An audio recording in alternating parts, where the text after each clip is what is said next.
ওর নিজের চরিত্রও যে ভালো না তার প্রমাণ দেখেছেন, দাড়ি কেটে নম হয়ে গেছে।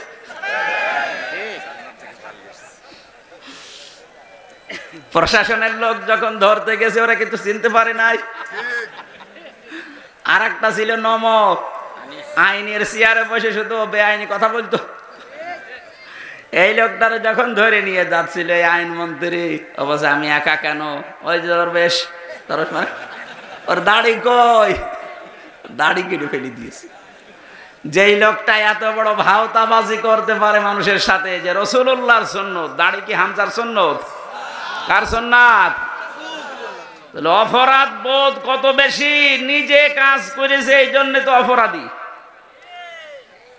এত ভয় যে রাসূলুল্লাহর গলায় ছুরি লাগিয়ে দিয়েছে, যা আমার দরকার নেই, আমি আগে বাঁচতে চাই। আল্লাহ বাঁচতে দিয়েছে, এখন পচা ডিম খাচ্ছে।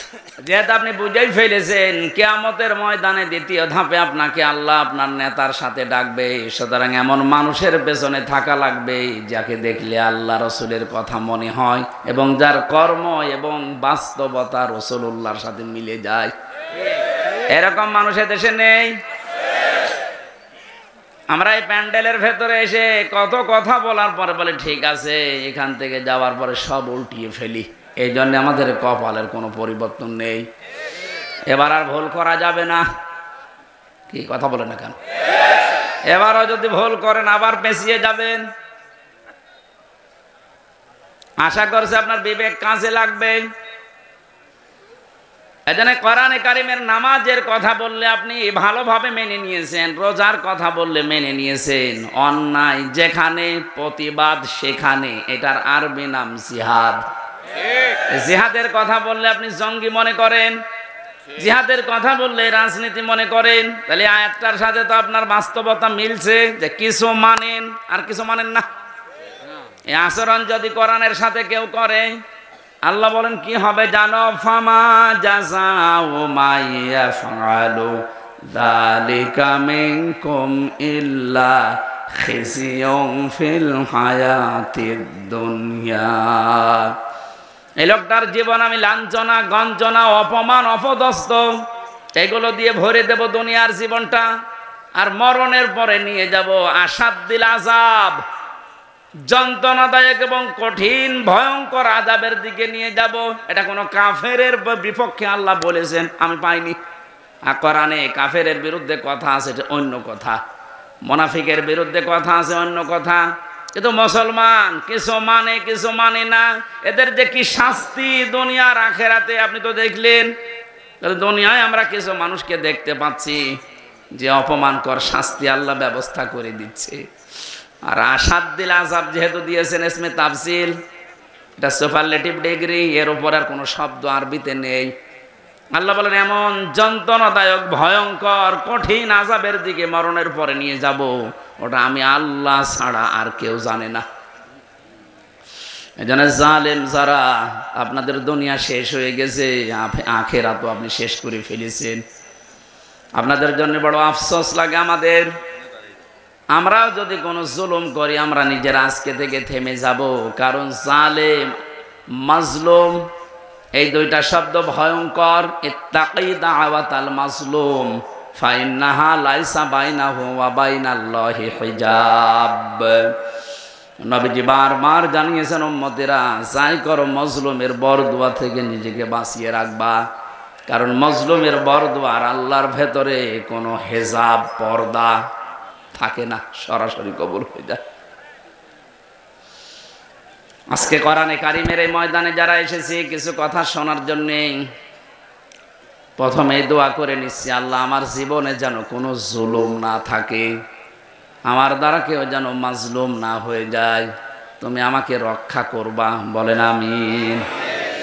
যিনি আমাদেরকে এই মাহফিলে নিয়ে এসেছেন আমরা তার শুকরিয়া আদায় করছি, আলহামদুলিল্লাহ।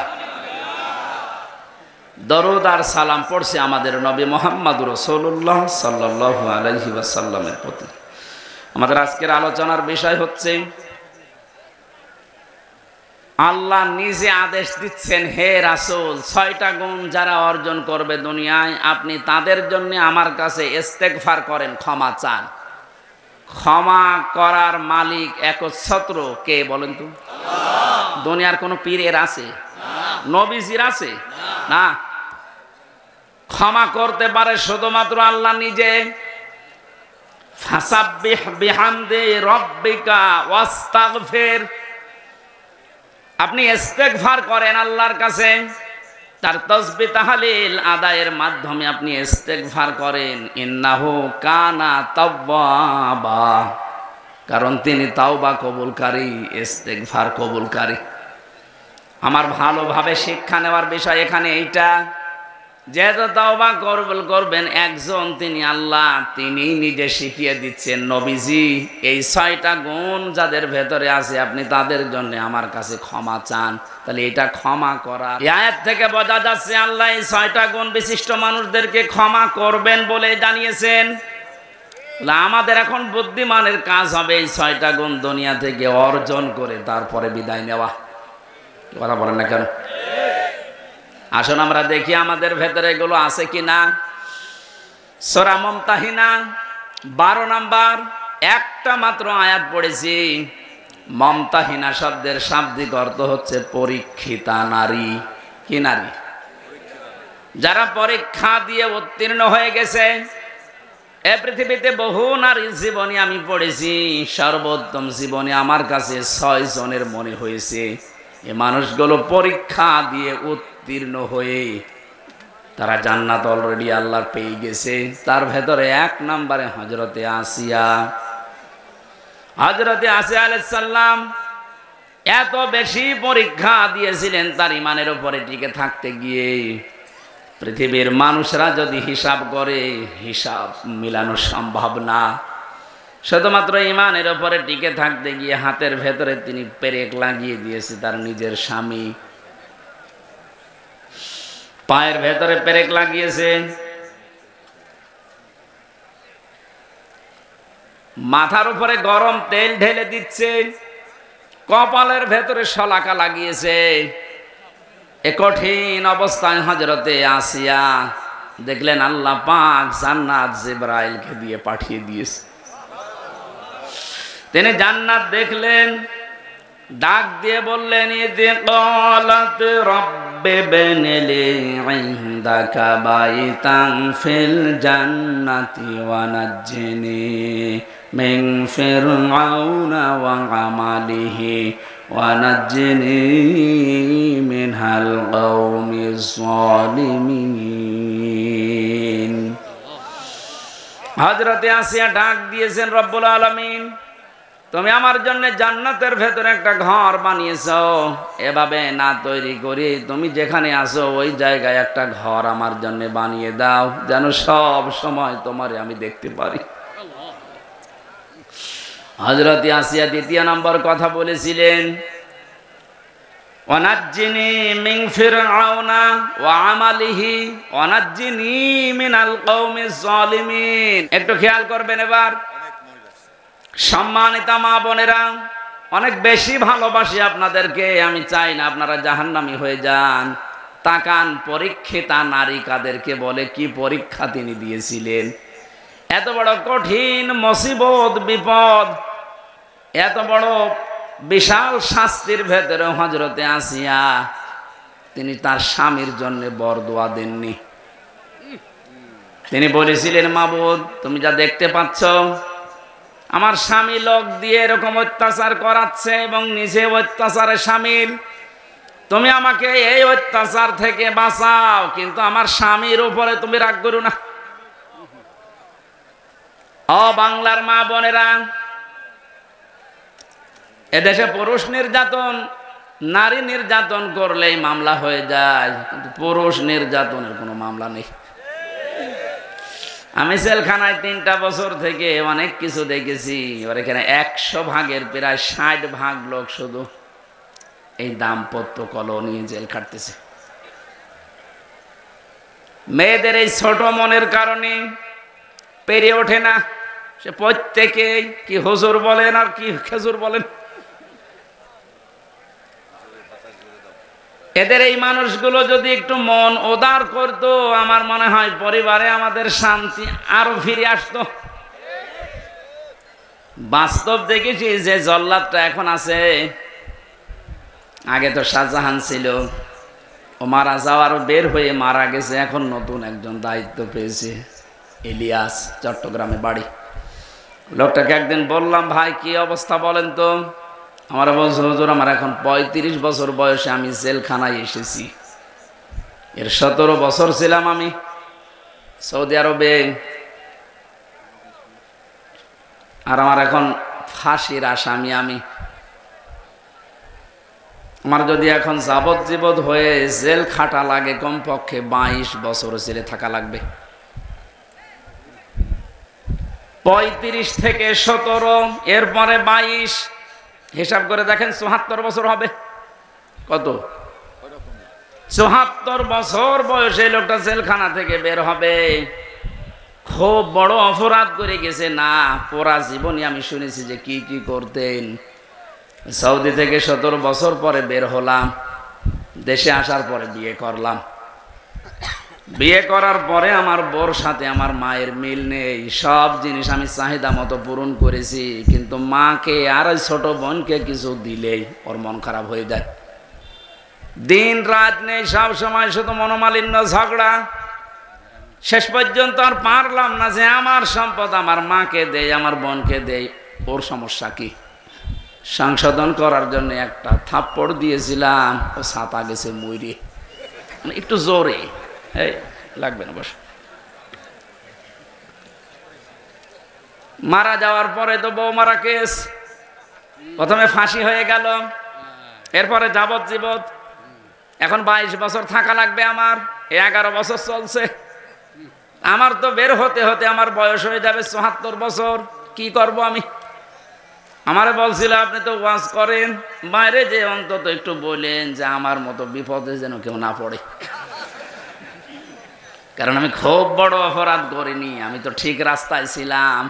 মাঝখান থেকে একটু মিস্টেক হয়ে আমার জীবনটাই নষ্ট হয়ে গেল। ইলিয়াসের বউ এখনো পর্যন্ত আছে বাইরে। ইলিয়াসের যখন শুনেছে যে ওর যাবজ্জীবন জেল হয়ে গেছে, প্রথমে ফাঁসির কথা শুনে মেয়েটাকে কি, সে তো মারা গেছে। তার যে শাশুড়ি ছিল, এই শাশুড়ি এবং শ্বশুর পরবর্তীতে ওর মা বাবার উপরে এই মেয়েটার জন্য বহু অত্যাচার চালিয়েছিল। ভেতরে যেহেতু যোগাযোগ বিচ্ছিন্ন ছিল, কষ্টের কথাগুলো যখন এসে এসে আমার কাছে বলতো, আমি নিজেই কেঁদে ফেলতাম যে এই লোকটা তো সেরকম মেজর অপরাধ না, আর তো মারার জন্যও মারে নাই, শুধু সংশোধনের জন্য একটা থাপ্পড় দিয়েছিল, ছাতা মরে গেছে। স্ত্রীর যদি মনটা উদার হতো, মন যদি বড় হতো, নবীজির হাদিস যদি এই মেয়েটা মানত, বিশ্ব নবী জানিয়েছেন, পৃথিবীর মেয়েরা তোমরা যদি মনে করো যে আমার স্বামীর হায়াত বেড়ে যাক, আরো বেশি দিন বেঁচে থাক, আমার স্বামীর সম্পদ সম্মান আরো বেড়ে যাক, তাহলে স্বামীকে মাঝে মাঝে বলবা তার রক্তের সম্পর্ক যেগুলো, এগুলো যেন অটুট রাখে, ঠিক রাখে। পৃথিবীর মানুষের সবচেয়ে বেশি রক্তের সম্পর্ক তার মায়ের সাথে। এক কথা বলে না কেন? এই জন্য পুত্রবধূ যারা বসে আছেন, আমার যতটুকু বাস্তবতার জ্ঞান আছে আমি দেখেছি, এই দেশে আমরা যারা জামাই আছি, এটা মনে হয় রেকর্ড হয়ে কালকে আমার ম্যাডাম শুনবে, শুনুক, কপালে যা আছে হবে। আমরা জামাইরা যেভাবে আমাদের শাশুড়িকে শ্বশুরকে যেইভাবে দেখি, যেই নজরে দেখি, আর যেভাবে আচরণ করি, বউগুলো যদি তার হাফ আমার মা বাবার সাথে, আমাদের মা বাবার সাথে ওইটা করতো, এই দেশে কোনো ছেলে আলাদা হওয়া লাগতো না। একটু বেশি বলে ফেললাম নাকি? ঠিক মানে 100 ভাগ ঠিক। আপনি অনেকে মনে করেন আমি নামাজ পড়ি, রোজা রাখি, আমি কালো বোরকা পরে বাজারে যাই, আমি জান্নাত পাবো না। মানে কিসের জান্নাত? আপনি তো মানুষের অধিকার নষ্ট করেছেন। আপনি একটু উদার হতে পারেন না? কি করবেন আপনি সম্পদ বেশি নিয়ে? এই মেয়েটাকে খারাপ করার পেছনে ওই মেয়েটার মা আর ওর বড় বোন ওখান থেকে শুধু বুদ্ধি দেয়, ওই তাড়াতাড়ি আলাদা হয়ে যা, আরামে খেতে পারবি।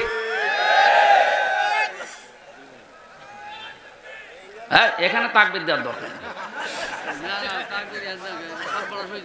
সব বনাশ হয়ে যাচ্ছে আর তাকবীর দিচ্ছে। যেহেতু পয়েন্টটা এসেছিল, মা বোনেরা হাতে পায়ে ধরে বলছি আপনাদেরকে, বাঁচতে যদি চান 4টা যে ফরজ কাজ আছে তার ভেতরে কিন্তু স্বামীর সেবা, স্বামীর মন জয় করা আপনি পারছেন না। শয়তানের ধোকায় হোক, হ্যাঁ শয়তান তো বসে নেই, আপনাদেরকেও জাহান্নামে নিতে চায়, এই জন্য স্বামীর গুরুত্ব আপনার মন থেকে তুলে দিয়েছে। অথচ নবীজি জানিয়েছেন, আমি যদি এই পৃথিবীতে আল্লাহ বাদে কাউকে সেজদা করার অনুমতি দিতাম, মেয়েদের কানে কানে বলতাম স্বামীর পায়ে সেজদা করো। কত দামি জিনিস, আর তাকে ধরে ধরে আপনি অপমান করেন, মারেন। আমি তাফসীর থেকে একটা পয়েন্ট লিখেছি, ইহুদিদের মেয়েদের ভেতরে স্বভাবগুলো আছে। আল্লাহর নবী জানিয়েছেন, এই পৃথিবীর ময়দানে দাজ্জাল তার মিশন চালু করার জন্য 7টি কাজ করে যাচ্ছে, কিয়ামত পর্যন্ত এটা করবে। মেয়েরা যারা এসেছেন আপনারা যেন সাবধান হয়ে যান, এর জন্য বলছি। দাজ্জালের মিশন হচ্ছে 7টি। ওরা ইহুদিদের মেয়েদের যে গুণগুলো আছে এগুলো আমাদের ভেতরে প্রবেশ করাতে চায়। মহিলা প্যান্ডেলে যারা আছেন আপনি মেলাবেন, আমি তাফসীর থেকে তুলেছি। 1 নম্বরে আন্নানা। আন্নানা বলা হয় ওই সমস্ত মেয়েদেরকে যে মেয়েরা স্বামীকে বলে তুমি যা করবা সব আমার জন্যে, আর বাকি সব ডিলেট। এরকম মেয়েদের মন দেশে নেই। এটা দাজ্জালের একটা মিশন। প্রথম, যেই মেয়েকে দাজ্জাল টার্গেট করবে মনে করবেন ওর ভেতরে এই গুণটা পয়দা হবে, এই দোষটা, যে যা করবা তুমি সব আমার জন্য, বিয়ে আমারে করেছো, এখন তোমার মা বাবা বোন ভাই যা আছে চাচা ফুফু সব ডিলিট করো। এরকম মন, এরকম কথা বলে, এরকম বউ দেশে আছে না নেই? আপনি বিশ্বাস করতে পারেন ওই মহিলাকে দাজ্জাল টার্গেট করেছে, ওকে জাহান্নামে নেওয়ার জন্য।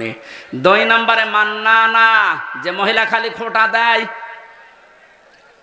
বাবার বাড়ির কথা তুলে মাঝে মাঝে স্বামীর মনে কষ্ট দেয়, খোঁটা দেয়, তুমি আমারে চেনো, আমি চেয়ারম্যানের মেয়ে, আমার ভাই একটা মাস্তান। 3 নম্বরে হান্নানা, যে স্বামীর খেদমত করা দরকার এটা করে না, আর উল্টা খেদমত নেয়।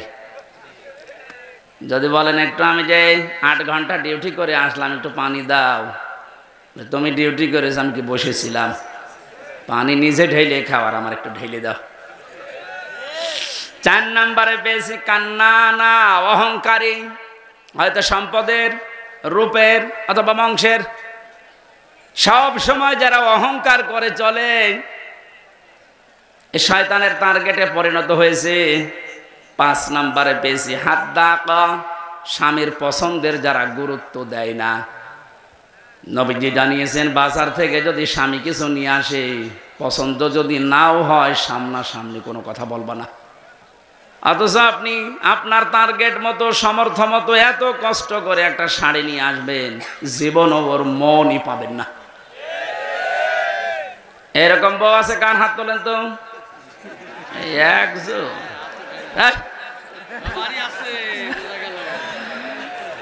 6 নম্বরে বেশি সাদ্দাকা, যারা হারামের প্রতি উৎসাহ দেয় স্বামীকে, খালি মাঝে মাঝে অন্যের তুলনা তুলে ধরে, যে কি করো, পাশের বাড়ি দেখো না, ওর বেতন তো তোমার চাইতে কম। এই যে হারামের প্রতি আপনি উৎসাহ দিচ্ছেন। লোত নবীর স্ত্রীর সাথে আপনাকে জাহান্নামে থাকা লাগবে, কথা বুঝতেছেন? নিজের চরিত্র ভালো তাতে কি হয়েছে? আপনি যদি হারাম কাজের প্রতি উৎসাহ দেন, কাউকে সাহায্য করেন, কিয়ামতে আপনি লোত নবীর স্ত্রীর সাথে জাহান্নামে থাকা লাগবে। এটা তো আমি বানালাম নাকি? সূরা আরাফ 8 নম্বর পারার 20 নম্বর পৃষ্ঠা 3 নম্বর লাইনে 83 নম্বর আয়াত তাফসীর থেকে বলছে, আল্লাহ রাব্বুল আলামিন 2 জন ফেরেশতাকে পাঠালেন। 2 জন ফেরেশতা এসে লোত নবীর কাছে এসে বলে, আল্লাহর নবী আপনার উম্মতদেরকে নিয়ে আপনি এখান থেকে চলে যান, আমরা মাগরিবের সময় আল্লাহর গজব এখানে নাজিল করব। কিন্তু সাবধান, ফাআনজাইনাহু ওয়া আহলাহু ইল্লা ইমরাতাহু কানাত মিনাল গাবিরিন। আপনার স্ত্রীকে আপনি নিতে পারবেন না, যারা আছে বাকি সবাইকে নিয়ে যান, আপনাকে যারা স্বীকার করেছে আপনার উম্মত নিয়ে যান, স্ত্রীকে নেবেন না। প্রশ্ন আসতে পারে লূত নবীর স্ত্রীর চরিত্র খারাপ ছিল? না না, পৃথিবীর কোন নবীর স্ত্রীর চরিত্র খারাপ ছিল না, কারণ হারাম রক্তের ভেতরে আল্লাহ নবীদের রক্ত ঢোকান নাই। এজন্য নবীদের স্ত্রীর চরিত্র ভালো ছিল, কিন্তু এই মহিলা চরিত্রহীনাও ছিল না, চরিত্র খারাপও ছিল না, কিন্তু তলে তলে চরিত্রহীন মানুষদেরকে সাপোর্ট করত। ওই জামানায় একটা গণা ছিল, পুরুষে পুরুষে জেনা, মহিলা মহিলায় জেনা করতো, ওইটাও সাপোর্ট করতো, নিজে করতো না, শুধু সাপোর্ট করতো। একটু চিন্তা করেন তো, এত বড় একটা জলিলুল কদর নবী লূত আলাইহিস সালাম, তিনি ইব্রাহিম নবীর ভাগ্নে, এত বড় নবীর ভাগিনা, নিজে নবী, তার স্ত্রী নবীর স্ত্রী হওয়ার পরেও নিজের চরিত্র খারাপ না, চরিত্রহীনাও ছিল না, শুধু হারাম কাজ যারা করে তাদেরকে সহযোগিতা করতো, সাপোর্ট করতো, ভালোবাসতো, যে ঠিক আছে। এইটা করার কারণে আল্লাহ তাকে বললেন ছেড়ে দাও, ওকে আমি জাহান্নামের, ওকে গজব নাজিল করে ধ্বংস করে জাহান্নামে। অনেকেই মনে করছে আমার নিজের চরিত্র তো ভালো, আমি কোনো অন্যায় কাজে যাই না, কিন্তু এমন মানুষকে সাপোর্ট করেন যার চরিত্র ভালো না। এ দেশের কথা বলছি না, এক কথা বলছেন না কেন? মা বোন যারা এসেছেন, হযরতে ফাতেমাতুজ জোহরাকে আল্লাহ যে দুইটা কারণে জান্নাতের নেত্রী বানিয়েছেন মেয়েদের, তার এক নম্বরে কোনো দিন তিনি স্বামীকে হারাম কাজে উদ্বুদ্ধ করেননি। না খেয়ে থেকেছেন 3 দিন পর পর, আপনি সহ্য করতে পারবেন? 3টা দিন মানে 72 ঘন্টা না খেয়েছিলেন নবীর মেয়ে, তারপরও স্বামীকে দিয়ে কোনো হারাম কাজ করতে উদ্বুদ্ধ করেননি। আর আপনার কোনো অভাব নেই, এর বড় স্বামীকে দিয়ে বাম হাতের ইনকাম করান। আজকে একটা এসপির স্ত্রী তার স্বামীর বিরুদ্ধে নিজে মামলা দিচ্ছে। সম্মানিত মা বোনেরা, আমাদের হুঁশ হবে একদিন, যেদিন আজরাইল আসবে, ওই সময় হুঁশ হয়ে আর লাভ হবে না। এখনই হুঁশ ফেরা দরকার। 7 নম্বরে বেশি বাররাক, এটা না বলাই ভালো। হ্যাঁ, বলে আমি মায়ের খাই। বাররাকা মানে এমন স্ত্রী যে স্বামীর গায়ে হাত তোলে। এই কথা বলছে না কেন? এরকম মানুষ দেশে নেই? বহু পালোয়ান বাইরে বীর, ভেতরে যায় ক্ষীর হয়ে যায়। এটা দাজ্জালের যে 7টা মিশন নারীদেরকে নিয়ে, এখানে যারা এসেছে এই মেয়েরা যেন এই মিশনে এই খপ্পরে না পড়ে, বলেন আমিন। এত বড় কঠিন মুহূর্তেও হযরতে আসিয়া তার স্বামীর জন্য বরদোয়া দেননি। হ্যাঁ, তিনি বলেছিলেন আল্লাহ তুমি আমাকে বাঁচাও, নাজ্জিনি মিন ফিরআউনা ওয়া আমালিহি ওয়া নাজ্জিনি, একালিপ করে টান আছে, তুমি আমার স্বামীর অত্যাচার এবং যাদেরকে দিয়ে অত্যাচার করাচ্ছে এই জালেমদের কবল থেকে তুমি আমাকে বাঁচাও, কিন্তু আমার স্বামীর উপরে তুমি গজব দিও না। এত বড় কঠিন মুহূর্তেও যদি বরদোয়া না দিতে পারে, আপনার কি হয়েছে? একটা সাবান কম হলে আপনি খোঁটা দেন, বরদোয়া দেন, উল্টা পাল্টা কথা বলেন। পরীক্ষিতা নারী হওয়ার জন্য 28টা গুণ মেয়েদের অর্জন করা লাগে। সূরা নিসার ভেতরে ধারাবাহিকভাবে আল্লাহ দিয়েছেন। ইবনে কাসির তাফসীরটা মেয়েদেরকে পড়াবেন। আমার আজকের আলোচনার বিষয় ওইটা না, শুধু নামকরণটা বললাম। সূরা মুমতাহিনা শব্দের শাব্দিক অর্থ পরীক্ষিতা নারী। কি নারী? পরীক্ষিতা নারী। যে সমস্ত মেয়েরা পরীক্ষা দিয়ে পাশ করেছে তাদের ভেতরে 6টা গুণ আপনি হে নবী দেখতে পাবেন। এরা যখন আপনার কাছে বায়াত নেবে বলে আসবে, তাদেরকে আপনি বলবেন, মেয়েরা এসেছিল নবীজির কাছে, এসে বলে হে রাসূল আমরা আপনার সাথে হাত মিলাতে চাই। ইবনে কাসির মুফাসসির বলেন বিশ্ব নবী জানিয়েছেন ওই সময় আমি মেয়েদের বেগানা মেয়ের সাথে হাত মিলাই না। অথচ বাংলাদেশে আমরা বহু পীরের নামে কলঙ্ক দেখছি, ওরা মেয়েদেরকে পর্যন্ত মুরিদ বানায়। এই কথা বলছেন? পুরুষের জন্য মহিলাকে মুরিদ বানানো, তার খেদমত নেওয়া জায়েজ আছে? বলেন বলেন। এগুলো যারা করছেন না বুঝে করছেন, আপনি থামেন। বিশ্বনবী জানিয়েছেন, হ্যাঁ, এই পৃথিবীতে তিনটা জিনিস আমার কাছে সবচাইতে বেশি প্রিয় লাগে, ভালো লাগে। তার এক নম্বরে আমার নিজের স্ত্রী। কার স্ত্রী? নিজের স্ত্রী। জাওজাতি, আমার নিজের স্ত্রী ভালো লাগে আমার কাছে। আমাদের কাছেও স্ত্রী ভালো লাগে, তবে নিজেরটা ছাড়া অন্যেরটা। কথা বলছেন এখন? এই জন্য হাজারো মানুষের দেখবেন লাইন চলছে এখনো।